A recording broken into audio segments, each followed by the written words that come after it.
Íntegra é um programa de apoio ao combate à corrupção em Moçambique no setor da justiça que surge no âmbito de um acordo entre a União Europeia e o governo de Moçambique. É financiado pela União Europeia e cofinanciado pela Agência Espanhola de Cooperação Internacional para o Desenvolvimento. Este podcast do programa Íntegra pretende promover o debate sobre os mecanismos de combate à corrupção, juntando os principais atores da administração da justiça e da sociedade civil.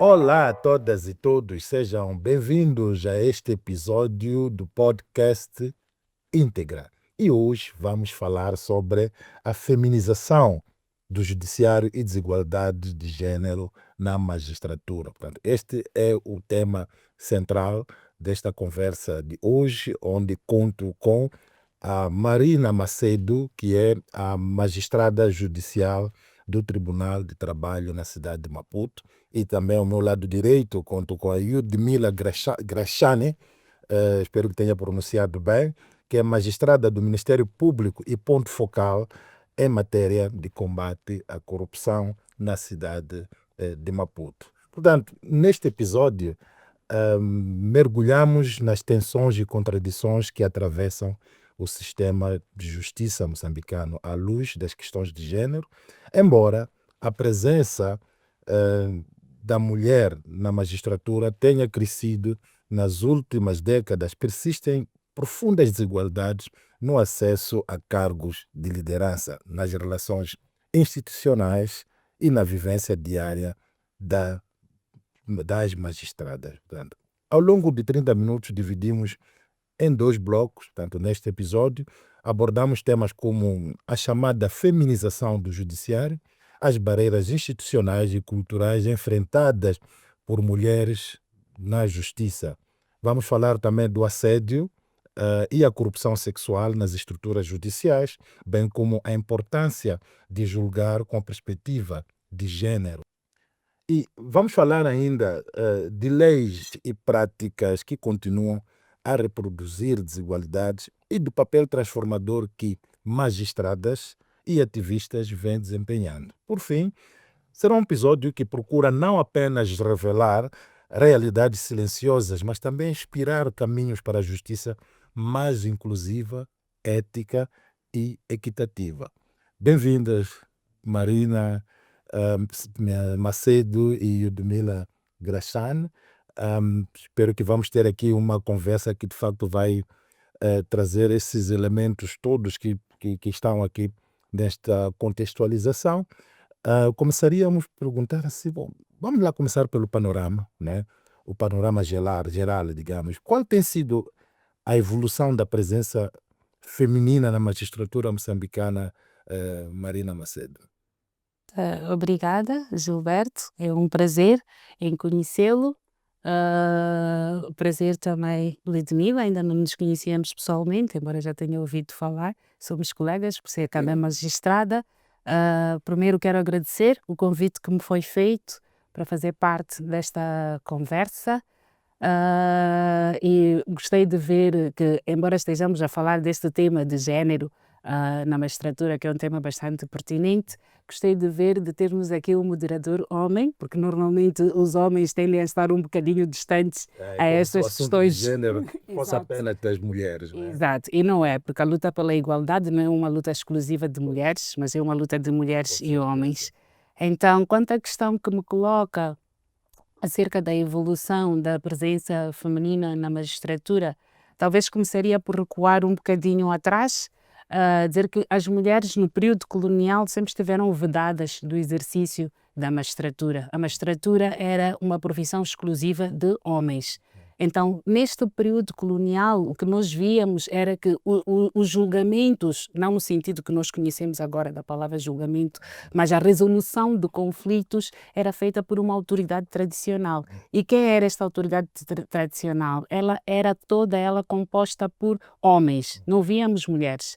Nós começamos a ver as mulheres a entrarem mais para a magistratura com a criação dos tribunais populares em 1978. E como muito bem disse na introdução que fez aqui sobre o tema, nós agora temos uma presença bastante expressiva de mulheres na magistratura, o que é bom sinal. E faz parte desse grupo, naturalmente, né? Podemos realmente falar de uma feminização do judiciário ou em fenômenos apenas quantitativos? Bom, esta é uma questão também pertinente porque normalmente as mulheres estiveram sempre confinadas ao espaço privado. Elas começam a vir à vida pública, mas quando começam a adquirir este espaço público, ocupam mais lugares ligados ao cuidar, exercendo profissões como de enfermagem, por exemplo. Não necessariamente questões que dizem respeito à tomada de decisões dentro do Exato, sistema. com mais autoridade. Isso não se via. Então, quando nós começamos a ver o número de mulheres a crescer, a entrar para a magistratura, já começamos a falar deste termo de feminização. Mas feminização, claro que não pode, é um ponto de partida, não é? Não pode ser apenas este número quantitativo, este indicador quantitativo. É necessário ir mais além, perceber efetivamente na prática o que é que fazem estas mulheres, qual é o impacto que esta feminização tem no judiciário. Isto parte naturalmente de todo o processo de socialização a que nós estamos expostos, né? Que a mulher é sempre colocada no campo mais doméstico e o homem no espaço público, né? Então, olha, da mesma forma, com o que a Marina trouxe aqui à mesa. Obrigada, Gilberto. Renovada saudações à Marina. Falar da feminização ou este panorama que aqui apresentam do olhar à mulher, é preciso termos em conta que não estamos aqui a dizer que estamos a trazer à sociedade características femininas, porque o entendimento que se tem que a partir de agora, já que são as mulheres em grande quantidade, vamos transpor e passar a ter características femininas. O que estamos a dizer é que conseguimos ter maior presença da mulher em tomada de decisão, como a doutora Marina disse, e vai expressar em termos de vontade. Estamos a quebrar paradigmas e temos uma força que é feminina, cheia de vigor e capacidade intelectual e física, mesmo mediante todas as adversidades, capaz de decidir por ela, por eles e por todos numa sociedade. Então, esta feminização vai nos trazer uma nova abordagem, uma nova forma de estar e um novo horizonte para todos os dilemas que a sociedade tem enfrentado. É interessante porque na opinião pública, quando se pergunta sobre a liderança da mulher, mesmo no campo doméstico, que aliás que é onde a expectativa social coloca, todos consideram que a mulher lidera muito bem a família. Mas quando vamos para o campo público, né, encontramos que essa mulher já não é, né, lhe confiada para tomar essa liderança. Então, dá para perceber aqui que obstáculos nós podemos encontrar ou que encontramos para as mulheres acederem a cargos de liderança no sistema judiciário em Moçambique. Exato. Essa percepção que acaba aqui de apresentar acontece não só no sistema judiciário, assim como em todos os setores de atividade, muito mais motivada por esses estereótipos de género, estes papéis sociais de género que são atribuídos à mulher, mas no sentido de confiná-la ao espaço privado, como já aqui referimos, e o homem à vida pública. Então, o que vemos nestes cargos de liderança, em qualquer setor da atividade, é que funciona como uma espécie de funil. Na parte de acesso, há sempre uma presença expressiva ou massiva de mulheres, mas à medida que vamos subindo ou progredindo no topo da carreira, parece que as mulheres já encontram-se subrepresentadas. A literatura tem um termo que usa para estes casos, que é de telhado de vidro, que é um telhado que nós não vemos. A doutora Ludmila até se está a rir, já deve ter ouvido falar, que é um telhado que nós não vemos, mas que funciona como uma limitação para as mulheres. Então, eu aqui via que, talvez acrescentava que se nós olhássemos até para a nossa magistratura moçambicana, nós temos que o topo da carreira é o juiz a conselheiro, conselheira, consoante os sexos. Mas se nós olharmos para a nossa magistratura, vemos que durante vários anos nós só tínhamos apenas uma juíza conselheira. Então, há que refletir sobre este aspecto, o porquê disto acontecer. É claro que agora já a realidade está a mudar, a nossa profissão já está a transformar-se, já encontramos mais juízas, já temos mais juízas conselheiras, mas ainda não podemos falar de paridade de género, porque os homens ainda estão em maior proporção. E também está a mudar no sentido de que, pela primeira vez, agora com a recente nomeação, temos uma vice-presidente do Tribunal Conselheiro, mulher, uma mulher. Então, esperemos que daqui a alguns anos possamos ter, o que nunca tivemos, uma mulher como presidente do Tribunal Supremo, que é o órgão máximo. Então, vamos percebendo que, olhando para essa pirâmide, não é, do sistema da justiça, à medida que vamos tendo, da hierarquia, vamos subindo de hierarquia, as mulheres vão desaparecendo aqui no meio. O que pode ser a razão de fundo, Lidmira? Obrigada, Gilberto. Assim, talvez tenha uma forma de ver esta realidade um bocado diferente. Isto remete-me ao itinerário, ao meu percurso de carreira. E tenho poucos exemplos de ter sido chefiada por homens. Então, é um elemento que me motiva e que dá-me vigor em lutar por estas causas. Em termos da carreira ou da área da justiça e concursos, eu não quero aqui discordar numa plenitude com a doutora Marina. Existem sim vários fatores, assim, aqueles indiretos, que nós chamamos de fatores indiretos e ocultos, porque a nosso nível os diretos já se mostram um pouco mais invisíveis, uma vez que a nossa atividade é seguida por leis e diretivas e são estes instrumentos que nos guiam para ir aos concursos a pé de igualdade. Se formos a ver mesmo, os concursos são públicos e o número de admissões de mulheres e homens naturalmente é notório que são as mulheres que ingressam e estatisticamente a sociedade é composta por mais mulheres e vamos tendo acesso às nossas carreiras, aos vários segmentos através destes factos notórios. Entretanto, a questão da progressão na carreira a nível da magistratura, permitam-me dizer, pelo menos da magistratura do Ministério Público, que é por via concurso, em termos práticos, vamos lá todos concorrer e somos admitidos pelo critério nota, avaliação e desempenho na carreira.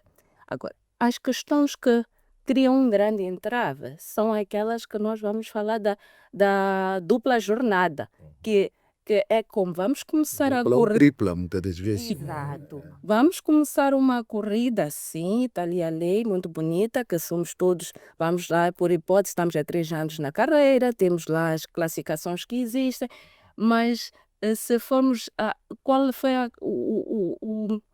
a rede de apoio que esta mulher teve para chegar ao teste e ter o mesmo desempenho que o seu adversário, neste momento que é um concurso, né? Entenda-me este termo adversário nesta perspectiva.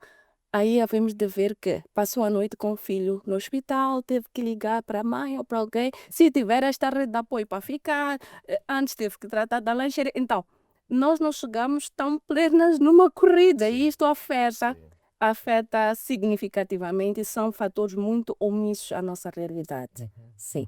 E o que acha que devia ser tomado atualmente como medida, olhando sobretudo para esses aspectos, né? Discriminação, mas que oficialmente não se olha desta forma, né? Até porque quem compõe o sistema judicial são pessoas, né?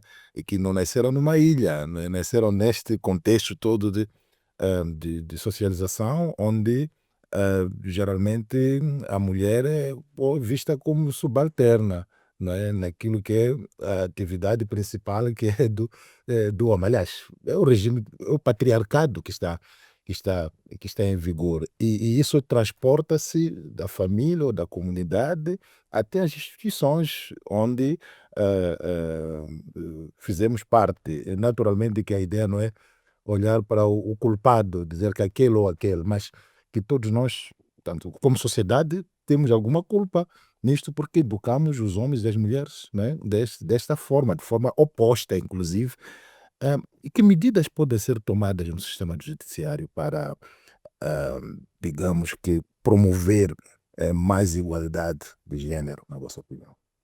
Eu primeiro queria dizer que fico feliz pela posição contrária que, na perspectiva do Ministério Público, foi aqui apresentada pela Lidmila quanto à composição do género ou de mulheres nos lugares de tomada de decisão, no topo da hierarquia, comparando a magistratura do Ministério Público e a judicial, realmente É as importante situações são salvarmos contraditórias. isto, temos a magistratura do Ministério Público e temos a magistratura judicial. Judicial, sim. E no Ministério Público, a magistratura do Ministério Público tem apresentado números mais próximos da igualdade, de paridade, quando comparada com a magistratura judicial, mesmo em termos mesmo do topo da hierarquia. Nós, como topo máximo, nunca tivemos uma mulher, mas o Ministério Público já teve mulher no topo máximo da carreira. Nós nunca tivemos. Então, estamos a caminhar aqui de uma forma um bocadinho divergente, mas ainda bem que a doutora Ludmila trouxe esta perspectiva do Ministério Público. Agora, quando fala de medidas que possam ter tomadas no Judiciário para promover esta igualdade, diria que Moçambique ratificou várias convenções internacionais, tanto como regionais, que visam promover a igualdade de género. Mas, na prática, o que nós temos de fazer talvez seria mais adotar esta consciência de género, que é, como algumas autoras dizem, partir de mulheres e com as mulheres para revolucionar a ordem dos poderes. A Ludmila até acabou um bocado por referir esta parte quando diz que a sociedade não é composta só por homens, é composta por homens e mulheres. Então, esta legitimidade democrática tem que se refletir na magistratura. Tem de haver nomeação de mais mulheres e essas mulheres têm que ocupar lugares de topo. Entendendo que, de facto, é necessário que se ganhe uma consciência, não é, à volta da igualdade de género, Ludmila, como é que podemos abordar como é que abordamos esta questão que é tão profunda, não é? Tem causas bastante profundas, a questão da consciência em relação à igualdade de género, tendo em conta que as pessoas estão numa caixa, né? Estão dentro de uma caixa e pensam lá. Portanto, para se ter essa consciência, preciso alguma coisa que possa ativar a estas pessoas a saírem desta caixa para que elas percebam de forma mais tenham mais compreensão desta necessidade. O que é que pode ser feito aqui Certo, no sistema da justiça, ou sistema judiciário, digamos? certo, Gilberto. É assim, desde que começamos, remetemos-nos à evolução que verificamos a nível do judiciário e impacto na sociedade quanto ao reconhecimento do gênero e diga-me que não é de passagem, não é gênero feminino ou masculino, mas a posição de cada um na sociedade. E quando convidam-nos a sair da caixa, na verdade, eu entendo que está-nos a remeter também a fatores culturais, que esta questão do género, permita-me dizer que é como é que esta mulher vai decidir o meu assunto, como é que esta mulher vai mandar em mim.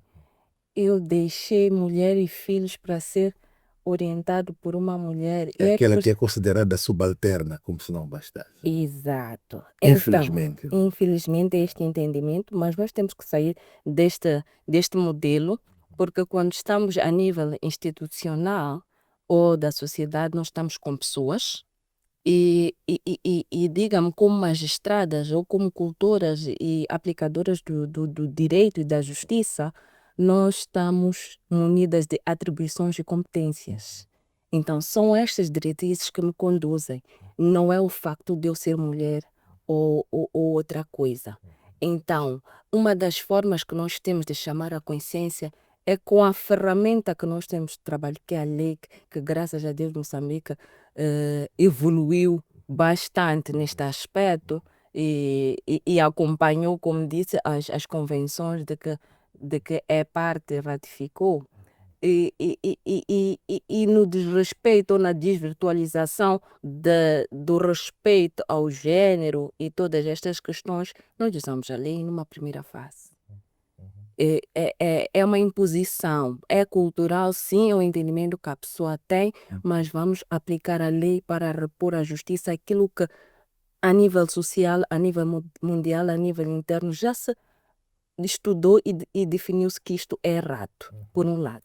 Por outro lado, temos que saber que a nossa função não é só de reprimir, nós temos antes mais prevenir. Através da atividade preventiva, passa a repetição, e também que é a educação, que é o convite à literacia, ao estudo legislativo, quer interno como para quem não é aplicador do direito, não é? Porque a legislação é vasta e dependendo da área de atuação, há questões que passam, por mais que a pessoa seja do Ministério Público ou Judicial. Então, esta cultura de pormos em contacto direto e a termos estes desafios de falar e trazer para um outro grupo-alvo, que é a sociedade em geral, os benefícios de incorporar a mulher nas atividades, nas instituições, o benefício do respeito à mulher e a todas as outras situações. Isto também convida-nos a trazer maior consciência. E quando trazemos esta maior consciência, nós vemos exemplos claros.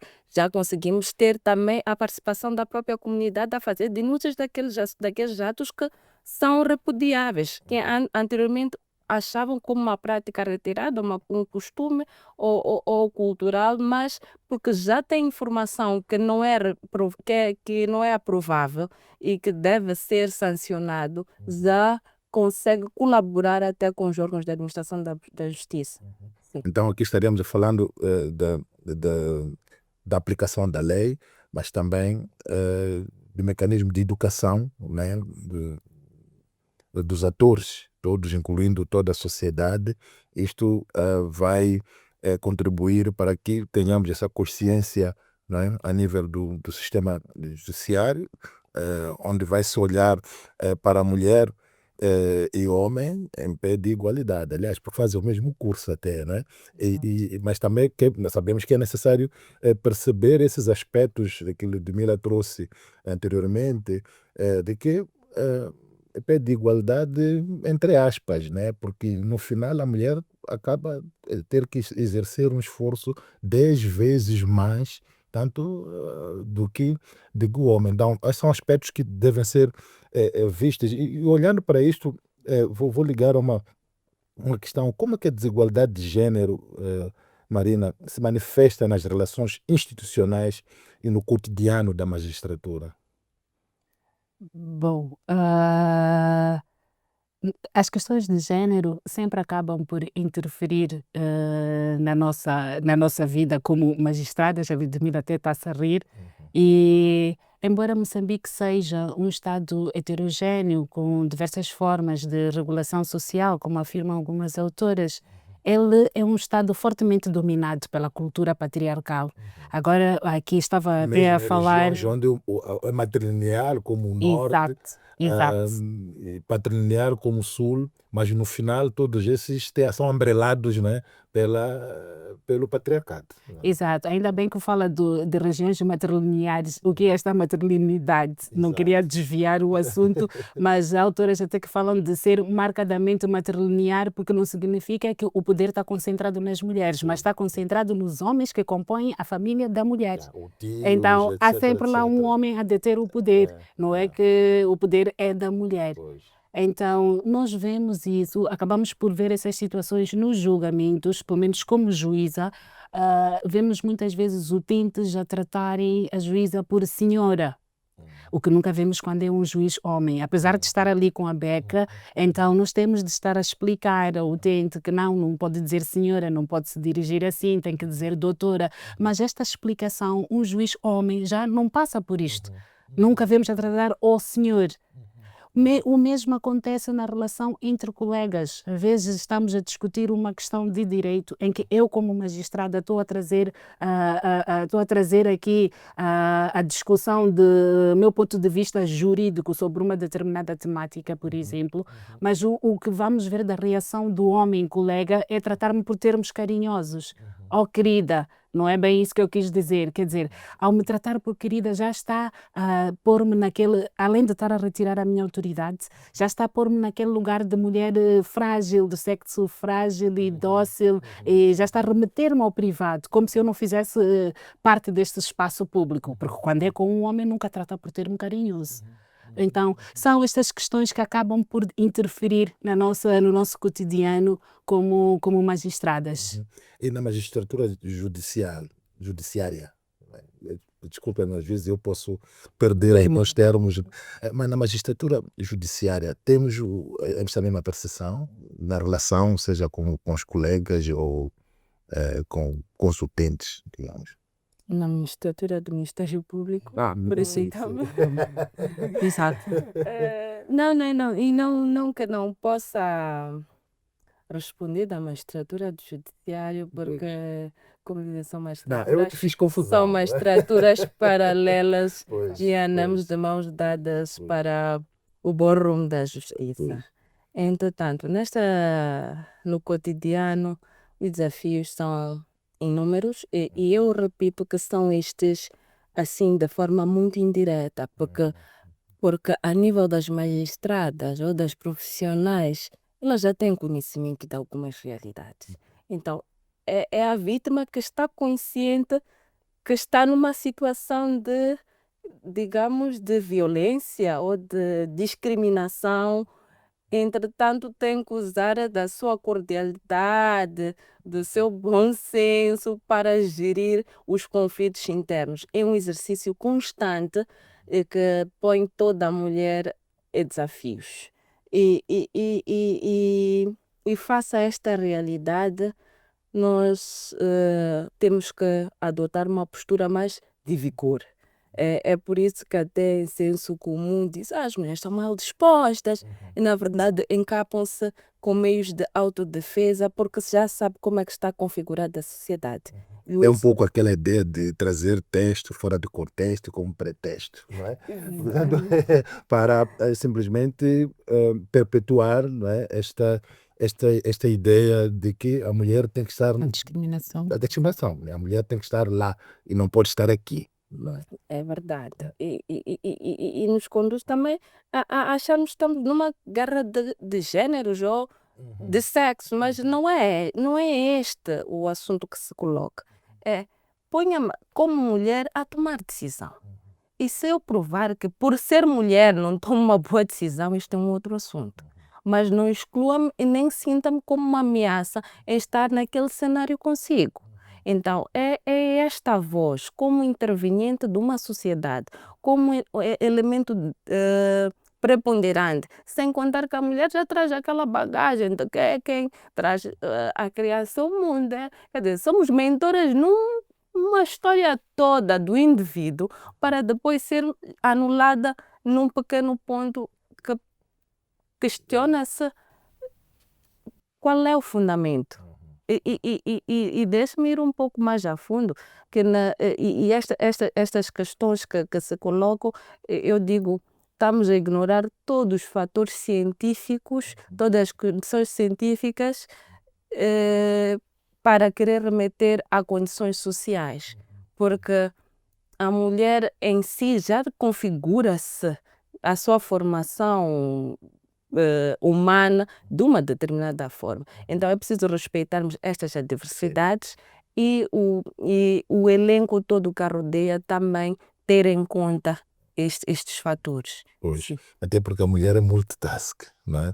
Comparativamente a nós homens. Olhando para a questão agora de assédio e corrupção sexual, que é um elemento, no geral, na sociedade no geral, muito pouco falado, não é? Mas sabemos que existe, não é? Em vários setores. Como é que está? Portanto, que casos ou padrões se observam em Moçambique, concretamente no campo judiciário? Permita-me. No campo judiciário, olhou para mim, mas eu vou tomar a palavra só para dar um ponto de partida. Dizer quando falamos do assédio sexual, estamos a falar de uma realidade milenar, que está fundada no olhar que se tem da mulher, na objetividade, não sei se é o termo certo, mas na configuração, objetificação, obrigada, eu via que não estava a soar o que eu queria dizer, na objetificação da mulher, em que ela é mero objeto para prazeres sexuais, reprodução, a mentora de atividades domésticas e que o homem, assim como configurava a sociedade, infelizmente ainda existem uns resíduos que assim entendem,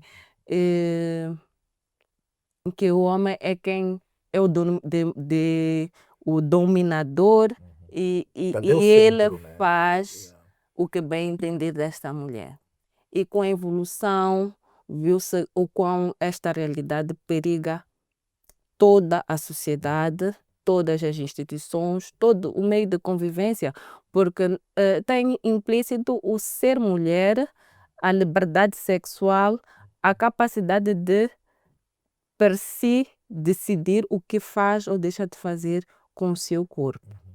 E foi nesta ou é nesta senda que, a nível da evolução a doutrina, as convenções foram instituindo vários dispositivos, vários instrumentos legais que foram acautelando e acabaram por criminalizar o assédio. Isto para dizer que é um mal tão grave que é considerado crime. Está tipificado no nosso Código Penal. Entretanto, ainda reside este receio da mulher, é uma realidade, em denunciar ou expor que é vítima. Sem contar que também o perfil do criminoso é astuto, é cuidadoso. E o assédio sexual nos põe numa situação de reféns, em que a mulher está numa situação de desfavorecimento.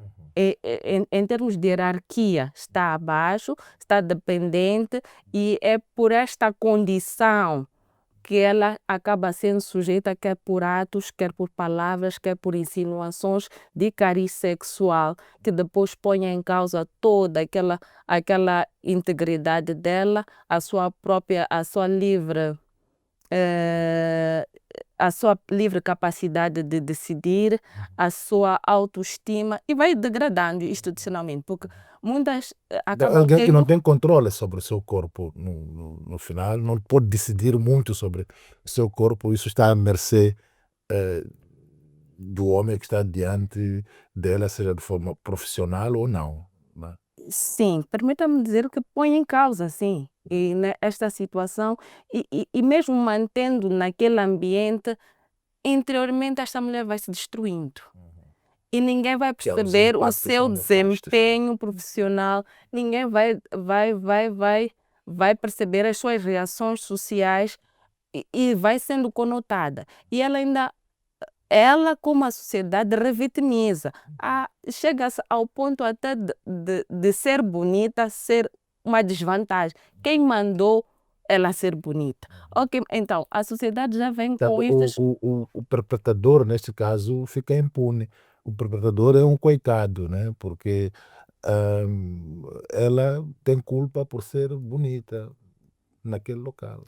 É o fundamento que a sociedade Sim. e todo o conjunto vai usar. Mas, entretanto, dizer que ele fica impune, eu não diria categoricamente, que a partir do momento que nós tomamos conhecimento de um crime, como Ministério Público, vamos atuar como detentor da instrução da ação criminal, vamos ter que, diante da lei, responsabilizar este. O grande desafio é incentivar as denúncias. Porque é tomado conhecimento. O assédio sexual ainda é um tabu. Ouve-se a nível das instituições, fala-se muito nos corredores, mas o impulso e a denúncia ainda não ganhou o peso que realmente deve ganhar para, de forma absoluta, vermos eliminado este mal que devasta uma mãe, devasta uma profissional, devasta uma mulher, devasta a sociedade. E o sistema todo. E o sistema não é? todo. Costuma-se dizer que onde muitas das vezes você emprega 5 homens, 5 mulheres, mas quando temos situações dessas de assédio sexual, por exemplo, no final você só empregou 5 que vão dar, né?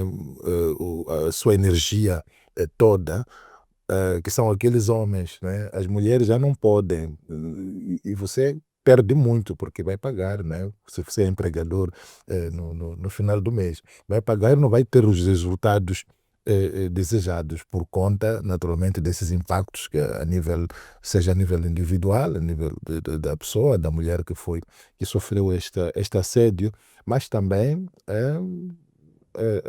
a nível de todo um conjunto de pessoas, né, que estão à volta dela, porque isso vai impactar também noutras pessoas e no final no trabalho, não é?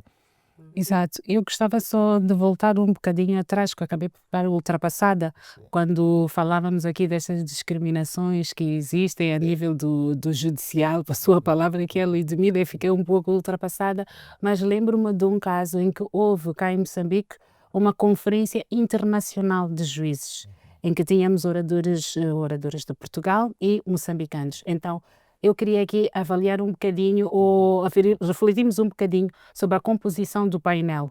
Os oradores de Portugal eram 2, uma mulher e um homem, de fato a estar mais consentâneo com estas questões de género. No caso de Moçambique, tínhamos 7 ou 8 oradores, se a memória não me falha, não me lembro muito bem ao certo agora, e só estava lá uma mulher. Mas se formos a perguntar quem é esta uma mulher, é uma mulher que é uma juíza com excelentes capacidades técnicas, tanto que agora já é juíza conselheira. E se perguntarmos qual é o papel que foi atribuído a esta única mulher que estava lá, estava como moderadora. Quer dizer, tinha tanto para dar, mas estava aqui a fazer este papel apenas de suporte, de apoio. O que nos leva também a questionar quem foram as pessoas que fizeram a indicação dos componentes do painel. Será que havia alguma mulher nesta indicação? E isto estou a falar dentro do próprio sistema judicial. Era só para fazer esta parte e lembrei-me agora desta situação. Mas agora as questões do assédio, a Ludmila falou muito bem, na perspectiva dela criminal. Eu já saí do crime já faz alguns anos. A Ludmila ainda está no crime. Talvez eu ia falar um bocadinho do assédio em termos laborais. Nós agora, com a aprovação da nova lei de trabalho, temos esta riqueza de ter lá o assédio devidamente definido, o que não tínhamos antes. E também outro aspecto que podemos encontrar quanto ao assédio é que já foi finalmente aprovada a Convenção, acho que é 190 da OIT sobre o assédio, já foi ratificada a Convenção sobre o assédio, o que é muito bom porque ajuda nós julgadores ou julgadoras a podermos citar e ter contato direto que podemos usar nos casos que nos são apresentados. Mas esta questão do assédio é muito complicado para os jogadores ou jogadoras porque remete-nos sempre à questão da prova. Como é que nós vamos fazer essa prova? Porque se formos a ver neste assédio, falo assédio moral no local de trabalho. Se formos a ver, ele é cometido no local de trabalho e as únicas testemunhas que temos que podem vir apresentar-se no tribunal ainda são trabalhadoras ou trabalhadores daquele local de trabalho. Será que vão sujeitar-se a estar ao tribunal e falar a verdade, pondo em risco o seu trabalho, o seu pão? Não é? Porque é dali que tira o sustento não só para ele como trabalhador ou trabalhadora, mas também para a sua família. Daí que precisamos de olhar para mecanismos mais eficazes, o que significa Mais que temos, robustos. exato, temos Exato. mecanismos, mas elas podem ainda não responder cabalmente, não é, a este problema no seu todo. Exato, não respondem cabalmente, sim, coloca a dificuldade do juiz, que até pode ter, porque nós juízes, antes de sermos juízes, também temos os nossos juízes de experiência, não é? Também estamos integrados na sociedade. Já passou aquela fase em que os juízes ficavam isolados num canto e não se podiam misturar na sociedade. Nós estamos integrados na sociedade. Então, temos a nossa experiência que dizemos, não, neste caso, acho que a pessoa deve mesmo ter cometido o assédio, com um conjunto de circunstâncias que configuraram a prática daquele fato e que são trazidas a tribunal, mas que não são suficientes. Uma das coisas que já foi em algum momento avançado é trazermos este protocolo de género que existe em alguns países. Acho que o México foi o pioneiro, o Brasil também adotou o protocolo de género, mas acho que isto a doutora Ludmila vai falar, não Sim, quero seria adiantar. interessante, porque de fato traríamos aqui algumas propostas, né? Acreditamos que as pessoas que tomam decisões nesta área estão assistindo o nosso podcast e também vão naturalmente buscando, né, alguns elementos para responder àquilo que são os desafios que se vivem no sistema judiciário da magistratura, digamos, em Moçambique. Então, Ludmila. Permita-me só prosseguir, não tendo esgotado esta questão do assédio, mas fazer uma ponte com a corrupção sexual, não é? Este termo corrupção sexual, acredito que até para alguns ouvintes pode parecer uma novidade, mas tal como o assédio é uma realidade muito antiga. A corrupção também é milenar. Para quem é leitor da Bíblia ou é que é crente, conhece que este ato já existe em tempos. O processo da colonização também teve este fator. Isto para dizer que, se formos a discorrer a história, sempre vamos encontrar a corrupção. Mas aqui tem um dado importante. Toda esta história, a corrupção só trouxe prejuízos. Nenhuma história terminou bem porque houve corrupção. Então, também nesta senda que os Estados têm intensificado as suas energias e sinergias para combater a corrupção como elemento devastador e degradador de uma sociedade. É crime em Moçambique, embora não venha tipificado com esta denominação de corrupção sexual. Entretanto, é preciso desconstruirmos a ideia de que corrupção é a contrapartida exigida em dinheiro ou em bem avaliado pecuniariamente. É a contrapartida quer patrimonial, quer não patrimonial. Então, é aqui, nesta configuração, nesta tipologia, do não patrimonial e até, permita-me dizer, com alguns, por vezes, com algum elemento de assédio, que é cobrado como contrapartida um prazer sexual, um ato sexual, qualquer coisa de caráter sexual para a pessoa ter o serviço, ter o cargo, ter o que quer que seja, que depende de alguém que detém um determinado poder. E aqui temos um grande avanço que a corrupção é um crime público. Então, toda a sociedade ou toda a pessoa que tem conhecimento e limita-se em só comentar estes factos no corredor, também deixa de fazer a sua vez para combater este mal. Omite-se a sua obrigação de denunciar, omite-se a sua obrigação de contribuir para tirar aquela mulher daquela condição degradante. Então, é preciso, eu repito, a lei assim vai punir, tem um dos fins é este, mas antes de mais é preciso termos a consciência de que temos que nos abster de determinadas práticas. E quais são os meios que nós temos no caso de acontecer ou para prevenir. Sim. Esses mecanismos que aqui foram referidos, que tem que se tornar, que já existem no final, mas que precisam de algum cunho de robustura, né? Robustez, digamos, para torná-las muito mais eficazes ou para responder de forma mais cabal, olhando para esses contextos todos, né? Porque naturalmente é que estes problemas, como temos estado a falar desde o início, é que partem de casa, não é? Partem da comunidade e transportamos isto para a nossa vida profissional e de alguma forma chegam a ser naturalizadas, porque a pessoa que sofre este problema, ou seja, de assédio, muitas das vezes não tem a quem defende, né, socialmente, né, digamos. É sempre a ideia de que não, mas não, os homens são assim, né? E às vezes A até somos culpabilização nós, recai sempre sobre mulheres. a mulher. Às vezes somos nós, mulheres, a fazermos isso, não é?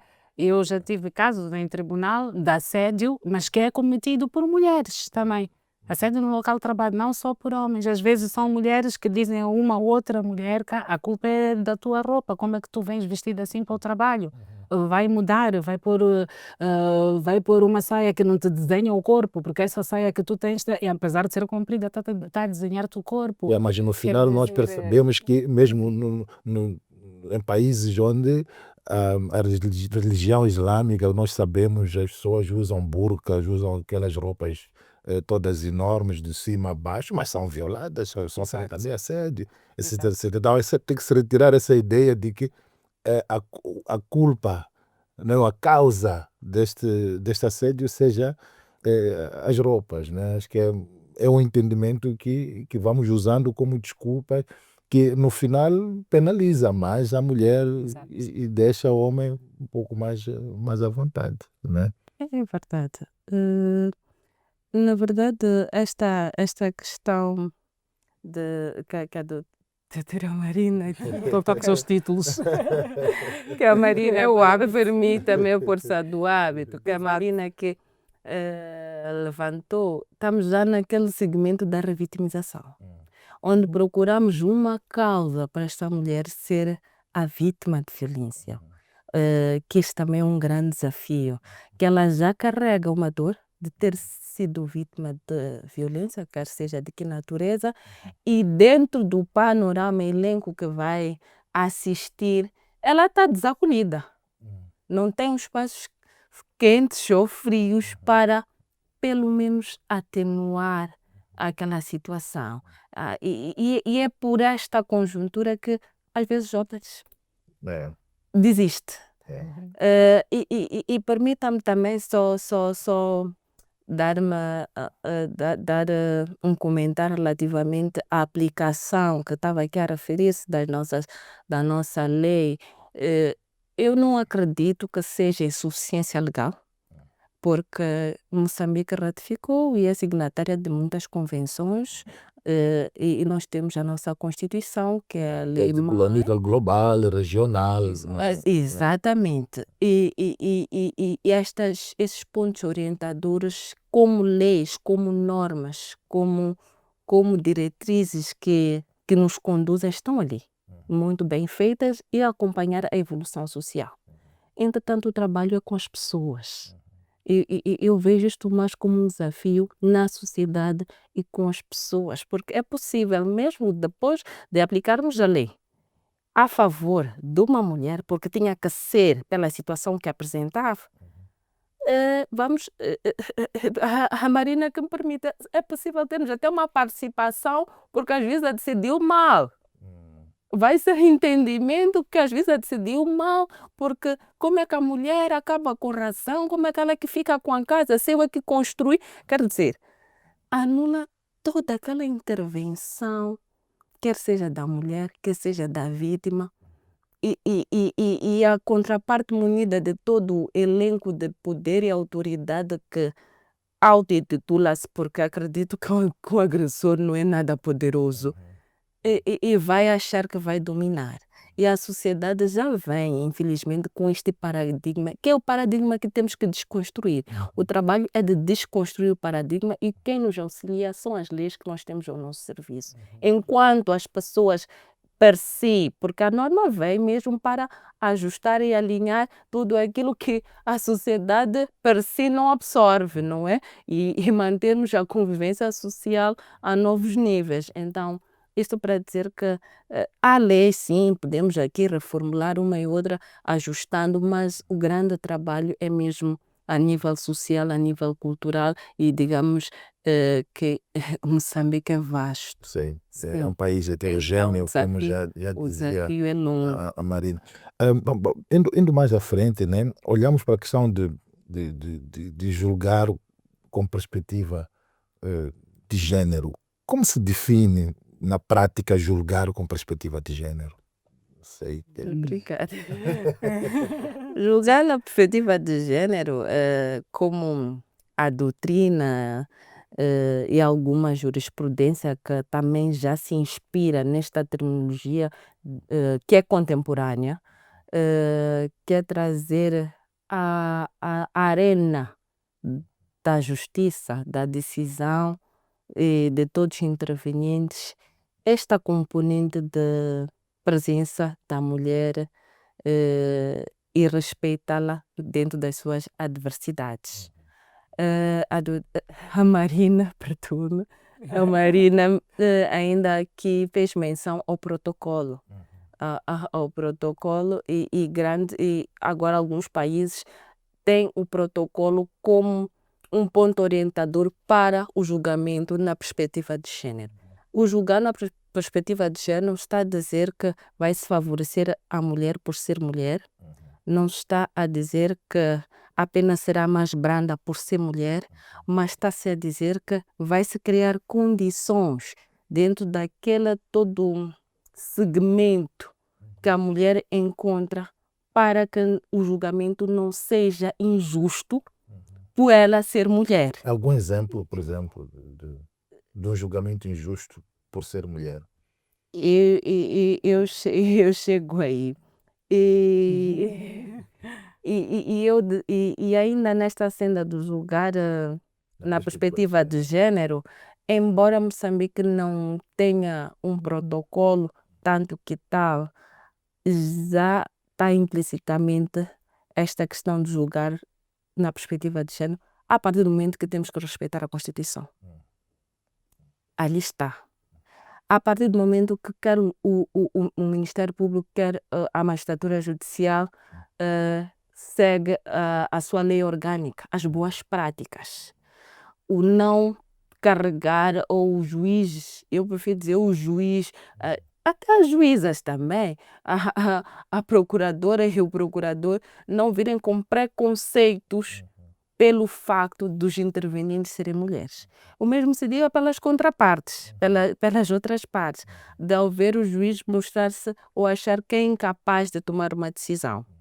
E falando de exemplos, vamos aqui falar de uma mulher gestante. São questões que a gente, infelizmente, não filma, mas vivemos no cotidiano em sala, que temos gestante, permita-me, latente. A senhora é vítima de violência, por hipótese, não é? Estamos em sede de tribunal, na audiência, e vai com o bebê. Porque na sua estrutura não tem com quem deixar o bebê. E o bebê começa a chorar a meio da audiência. Como está configurado, é possível ouvir, mas esse bebê não cala. Então, são questões que, respeitando os protocolos, ou a Constituição, ou as boas práticas, vamos parar a audiência, perceber o que está a acontecer e prosseguir. Então, são fatores que determinam muito. Por mais que a decisão não seja favorável, esta parte não vai trazer estes elementos como agravantes ou mais degradadores para o cenário em que viveu. Ela ter sido vítima de violência de quer seja a natureza e ter que estar de novo em audiência com o agressor. Há situações que isto é puramente devastador.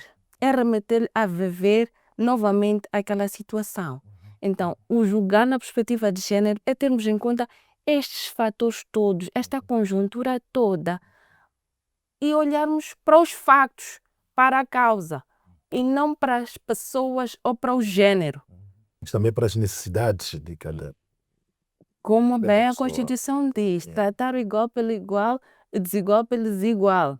E quando falo desigual pelo desigual, não estou a dizer que a mulher e o homem são desiguais, mas há questões humanas e científicas que a sociedade quer contrariar. Ninguém toma em conta questões hormonais, mas a ciência já está lá. explica lá.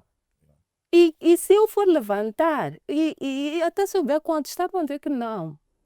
Ou tive uma influência, ou são chiliques, quer dizer, e fica tudo do avesso. Muito bem, estamos a correr para, para o final. Está uma conversa muito interessante, na qual eu estou aprendendo bastante. Eu queria só também dar aqui uma pequena colaboração, sem querer aqui quebrar os protocolos, não sei se estou, mas vai ser rápido. Porque eu tenho uma posição um bocadinho contrária da Ludmila em relação a este protocolo de género. A Ludmila falou aqui que há países que adotaram o protocolo de género, Moçambique não adotou. Eu sou defensora que Moçambique adote o protocolo de género. Embora nós tenhamos a Constituição e outras leis que até falam de igualdade, eu faço aqui talvez em termos de pensamento crítico, faço um paralelismo com a violência doméstica, por exemplo.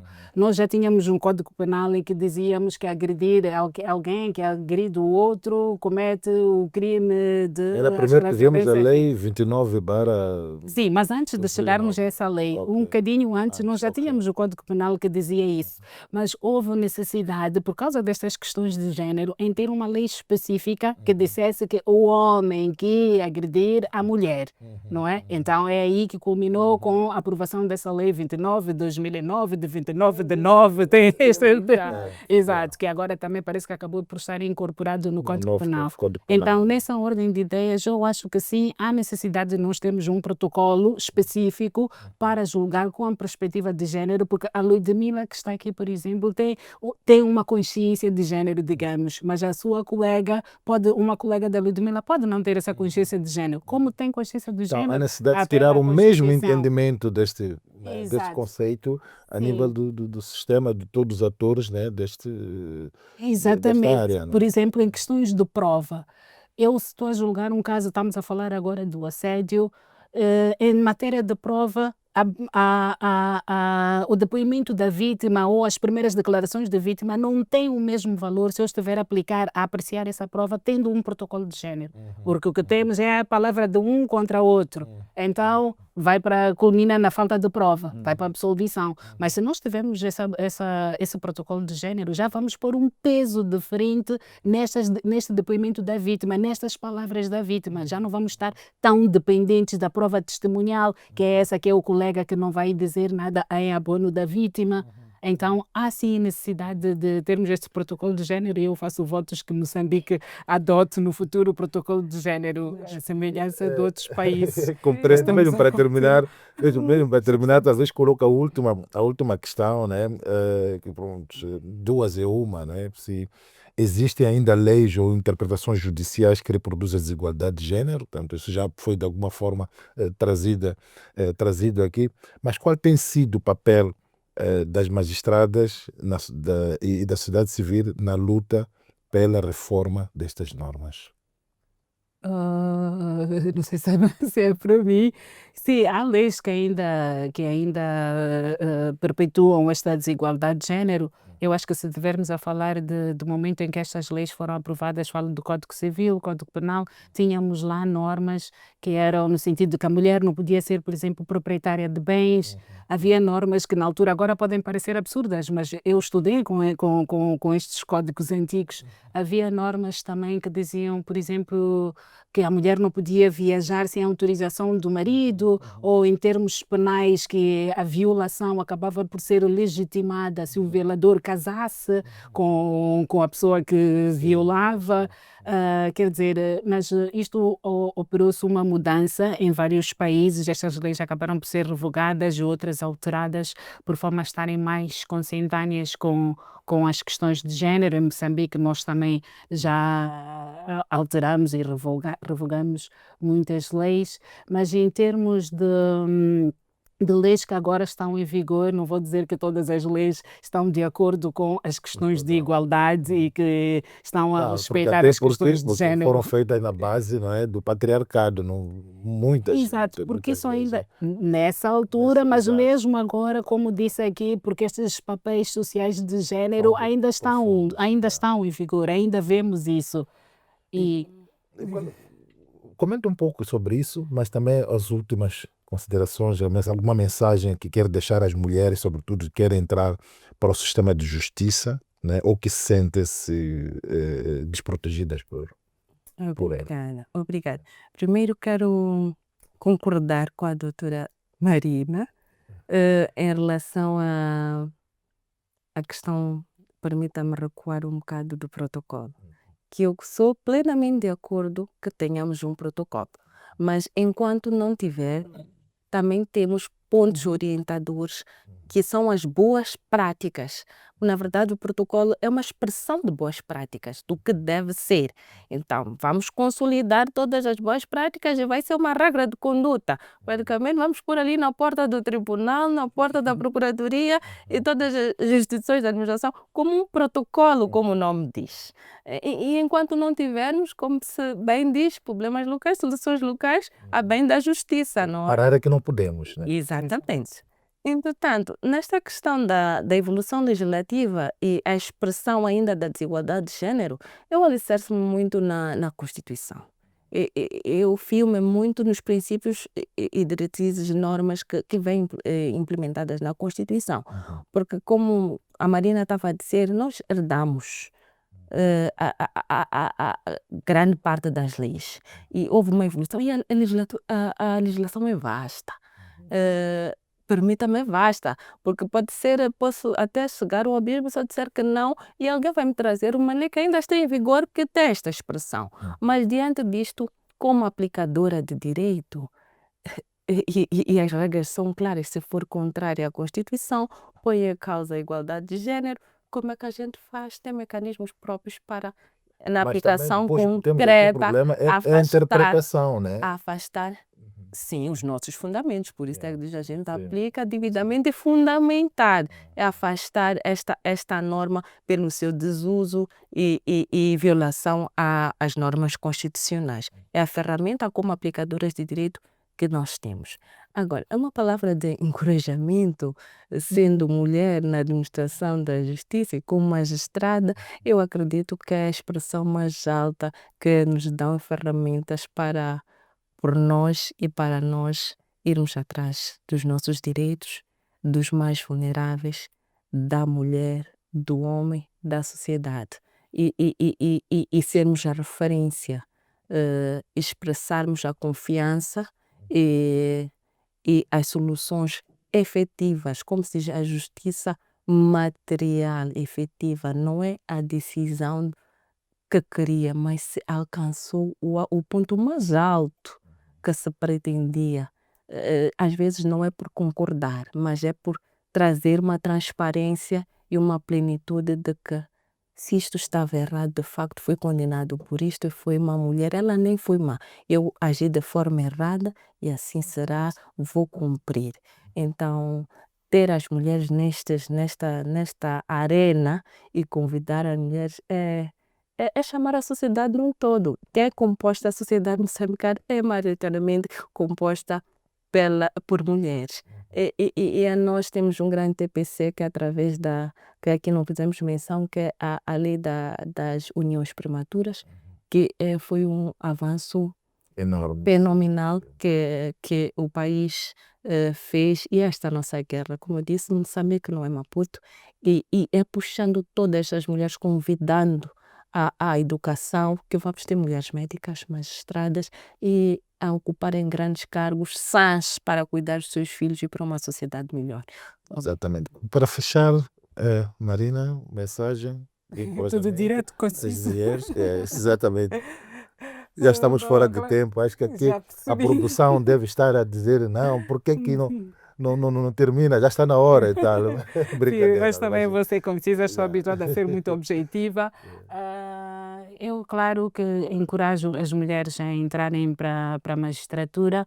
Lembro-me agora de uma entrevista feita a uma mulher parlamentar, nossa deputada, em que ela dizia: Olha, se nós, como mulheres, não lutarmos pelos nossos direitos, quem vai lutar por nós? E essa luta não é feita se a mulher estiver confinada ao espaço privado, é feita se a mulher vier cá ao público e ocupar esses cargos de poder, estar presente no lugar de tomada de decisão. Então, eu encorajo sim as mulheres a virem à magistratura, vou falar da judicial, que é que mais me toca, mas que elas venham não para serem apenas um número, não para dizer que apenas temos mais mulheres, mas que elas venham e venham para contribuir para a mudança. Só com as mulheres que nós podemos mudar o nosso país. No entanto, nada sobre mulheres sem as mulheres, não é? Muito obrigado, Yudmila Grachani, que é magistrada do Ministério Público e ponto focal em matéria de combate à corrupção na cidade de Maputo. E muito obrigado também, Marina Macedo, que é magistrada judicial do Tribunal de Trabalho, também na cidade de Maputo. Foi uma conversa muito boa e de muito aprendizado, e espero que, estimada telespectadora, estimado telespectador aí em casa, também tenha aprendido muito com esta conversa, cujo tema era feminização do judiciário e desigualdade de gênero na magistratura. Fica bem, até uma próxima oportunidade.